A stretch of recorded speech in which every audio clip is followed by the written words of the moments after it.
अस्सलाम वालेकुम इरशाद साहब, मैं आपका इस अपने डिवीज़न ऑफ फ्रूट साइंस में और आपके जो सीईओ साहब हैं इनका खैर मकदम करता हूँ, आपको वेलकम करता हूँ कि आप यहाँ तशरीफ़ लाए ये देखने के लिए जो हमारे मेहनत कुश हमारे ग्रोवर्स हैं उनको दिखाने के लिए कि हमारी जो यूनिवर्सिटी है शेर Kashmir university of agriculture science है, ज़री यूनिवर्सिटी जो हमारे हैं यूटी ऑफ JNK में काम कर रही है हमारे अपने किसान भाइयों के लिए। तो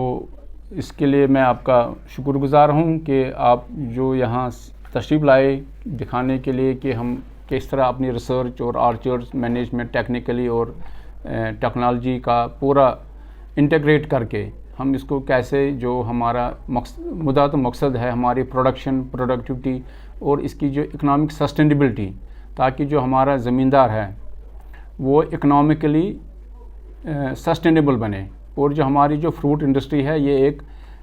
सस्टेनेबल, ये एक रिप्लेसमेंट जो हमारा सर्विस सेक्टर है इंडस्ट्री मेन हार्टिकल्चर जो है हमारी बैकबोन हमारी इकॉनमी के है। तो इसीलिए हम अपने जो हमारे सरबराह हैं ऑनरेबल वाइस चांसलर उनकी सरबराही में, उनकी लीडरशिप में, उनकी निगरानी में हैं,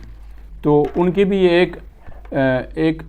इंस्टिंक्ट है, उनकी एक ख्वाहिश है कि हमारा जो ये ज़मींदार है ये एक इंडस्ट्रियलिस्ट जैसा दिखना चाहिए। इसका जो है इकोनॉमिक जो फिज़िकल गेटअप फेस लिफ्टिंग वो एक ऐसे जैसे हम आजकल शर्माते हैं बताने से कि मैं एक ज़मींदार बाप का बेटा हूँ, मैं एक ऑर्चर्डिस्ट का बेटा हूँ, क्योंकि उसके पास इकनॉमिकली वो इतना साउंड नहीं है। तो इसलिए हमारी ये कोशिश है कि हम इस सेक्टर को उस लेवल पर लाएं कि हम फ़ख्र महसूस करें ये कहने में कि हम एक ज़मींदार हैं, हम एक ज़मींदार पेशे से हैं और हम अपने ज़मींदार भाइयों को ये दिखाएं कि कितनी वैरायटीज़ हम यहाँ कश्मीर में ग्रो कर सकते हैं। अभी तक जो है कमर्शियली यहाँ पर 2 वैरायटीज़ ग्रो कर रहे हैं, साहिबी और हुसैनी, और किसी मिनिमल एरिया में जो है अनाबी शाही भी ग्रो हो रही है। और हमारा जो एरिया है हॉट स्पॉट जो है ग्रेप का वो है गांदरबल, वो वहाँ पर ही क्यों थ्राइव हो रहा है, उसकी कुछ क्लाइमेटिक और जोग्राफिकल लोकेशन की वजह से जो है उस जगह पर वो हम आगे कहीं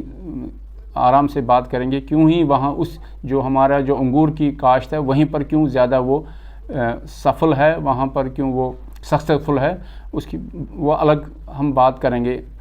तो इस टाइम जो हमारा ग्रेप डे था ये हमने इसलिए ये किया कि ताकि लोगों को कि हम सेब, नाशपाती, अखरोट की बात करते हैं, ये एक इतना बहुत ही इम्पॉर्टेंट हमारे इकनॉमिकली ये है, हमारी सोसाइटी के लिए, हमारी स्टेट के लिए। तो ताकि टू क्रिएट अवेयरनेस और हम इसमें कौन कौन सी टेक्नोलॉजिकल इंटरवेंशन ला सकते हैं, और हमारे पास जो ग्रेप का जो टाइम है जो मेन है, हम इसकी इकनॉमिक वायबिलिटी एंड सस्टेनेबिलिटी देखना चाहते हैं। तो वो इस ग्रेप हार्वेस्ट डे का हमारा जो था थीम था, और हम इसको टारगेट करना चाहते हैं इस ग्रेप हमारी क्रॉप को नेशनल मार्केट पर उस टाइम जबकि पूरे हमारे देश में उस टाइम ग्रेप क्रॉप मौजूद नहीं होती है। ताकि अगर हम ये देखेंगे अगर ये रिन्यूमिनेटिव ज़्यादा है एप्पल से, तो हम इसमें एरिया एक्सपेंशन की स्ट्रेटजीज़ हम OFTs को थ्रू KVK नेटवर्क और जो प्रोग्रेसिव फार्मर्स और थ्रू डिपार्टमेंट हम इसको हॉरिजॉन्टल एक्सपेंशन हम उसके लिए काम कर रहे हैं कि हम अलग अलग OFTs FLDs लगाएं, और हम देखेंगे कि किस जगह ये then we will select the hot spot climatic जो इंडेक्सेस हैं, GDD उसके रिक्वायरमेंट है, टेम्परेचर की रिक्वायरमेंट है, किस जगह ये ज़्यादा successful cultivation in terms of yield और क्वालिटी। ये हमारा मेन था कि इसकी इकोनॉमिक सस्टेनेबिलिटी देखनी है और इसकी जो क्वालिटी हमने देखने चाहते हैं with respect to the different agroclimatic conditions और जो डिफरेंट एनवायरमेंट फैक्टर्स हैं उसको मद्देनज़र रखें, कौन सा फैक्टर जो है इसको ज़्यादा इम्पैक्ट करता है इसकी क्वालिटी को। और मेन है कि हम अपने ग्रोवर्स को एनकरेज करें कि वो इसको एक अल्टरनेटिव वायबल क्रॉप की तरह इसको अडॉप्ट करें, ताकि हमारी जो इसकी जो पेरिशेबिलिटी है it is much lesser than the other stone fruits crops। तो हम उसमें से भी जो है कुछ एरिया हम इसकी तरफ शिफ्ट कर सकते हैं, क्योंकि इसकी पेरिशेबिलिटी कम है, इसकी शेल्फ लाइफ भी it is more than the all other stone fruits. तो और जो है उस टाइम हमारा जो हमारे मुल्क में है उस टाइम ग्रेप की क्रॉप नहीं आ सकती है, और हमारे वी कैन गेट ट्वाइस और thrice higher prices than the normal time. शुक्रिया। सब किसान भाइयों को मेरा आदाब, सत श्री अकाल और नमस्कार भी। मैं doctor Amarjeet Singh, professor division of fruits and faculty of horticulture, Shalimar में। तो जैसे साहिब साहब ने बताया कि ये ग्रेप के बारे में, तो ग्रेप जो है एक माइनर फ्रूट में आता है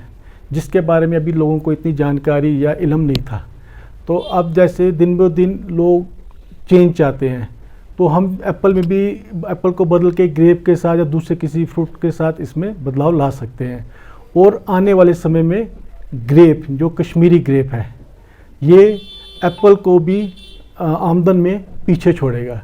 क्योंकि बाकी मुल्कों में इस टाइम पे ग्रेप जो अवेलेबल नहीं होता है। हमारा ग्रेप इस टाइम पे हार्वेस्ट होके तैयार हो जाता है और मार्केट में आता है, और कम से कम इसकी मार्केट वैल्यू इस टाइम पे एप्पल के मुकाबले डबल है। अगर एप्पल आपका 100 रुपये किलो बिकता है तो ये 200 से 250 रुपये किलो बिकता है। तो हमारे यहाँ पे जो ग्रेप की काश्तकारी की हम बात करेंगे तो गांधरबल डिस्ट्रिक्ट जो है हमारा फेमस है ग्रेप की पैदावार के लिए। उसमें भी गांधरबल में भी लार और रीपुरा जो तहसीलें हैं वहाँ पे ग्रेप अच्छी तरह से काश्तकार किया जाता है, क्योंकि उसका अपनी वैरायटी है जो अपनी किस्म है, एक साहबी और एक हुसैनी। साहबी जो है वो सीडलेस है, उसमें दाना नहीं होता है और वो कलर वैरायटी है, और जो हुसैनी है उसमें दाना भी होता है और वो हरे रंग की है। ये दो वैरायटी है जो है यहाँ पे अपने डिवीजन ऑफ फ्रूट्स है इसमें इसको हम तैयार करते हैं, और हर साल मेले में किसान भाइयों को ये देते हैं। हाँ, हमने जो हमें फीडबैक मिलता है ग्रेप्स के बारे में, जब हम किसान भाई या कुछ और जो दिल पसंदीदा लोग हैं जो इसमें दिलचस्पी रखते हैं, उनकी डिमांड रहती है कि हमारे घर में भी दशकुल होना चाहिए। तो दिन ब दिन डिमांड बढ़ती रही, क्योंकि लोगों को में अवेयरनेस आ रही है कि हमें ग्रेप भी होना चाहिए।